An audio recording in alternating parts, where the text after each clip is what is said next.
ओम चन्नो देवीरवट्टयावो भवन्तु बीजके यज्ञाविष्टमन्तनाः प्रजापतेनस्कधेतान्यन्योस्वाधाता स्वाहा ओम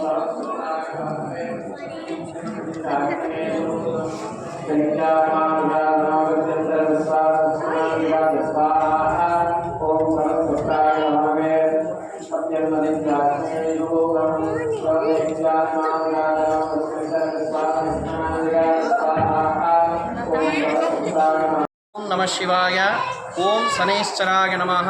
తిరుపతి తిరుచానూరు యోగిమల్లవరంలో వెలిసి ఉన్న శ్రీ కాలభైరవ స్వామి వారి ఆలయంలో ఈరోజు అమావాస్య మరియు శని జయంతి సందర్భంగా ఉదయం 8 గంటలకి శనీశ్వరుడికి విశేషమైన తైలాభిషేకము, అన్ని రకాల అభిషేకాలు, ధూపదీప నైవేద్య దీపారాధన జరిగింది.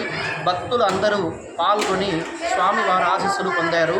ఈరోజు శనీశ్వర స్వామి దర్శనము, అర్చన ఇవన్నీ 7 నాటు శని, అష్టమ శని, అర్ధాష్టమ శని ఇలా శని దోషం ఉండేవారికి నివర్తి అవుతుంది. అదేవిధంగా కాలభైరవ స్వామి, ఆంజనేయ స్వామి ఈ దేవతామూర్తులు కూడా ఈరోజు ఎవరైతే దర్శనం చేసుకొని ప్రదక్షిణలు, అర్చనలు చేసుకుంటారో వాళ్ళకి శనిదోషం అనేది తొలగుతుంది. ఓం శనైశ్వరాయ నమః. లైక్ చేయండి, షేర్ చేయండి, సబ్స్క్రైబ్ చేయండి. మరిన్ని వీడియోల కోసం బెల్ సింబల్ పై క్లిక్ చేయండి.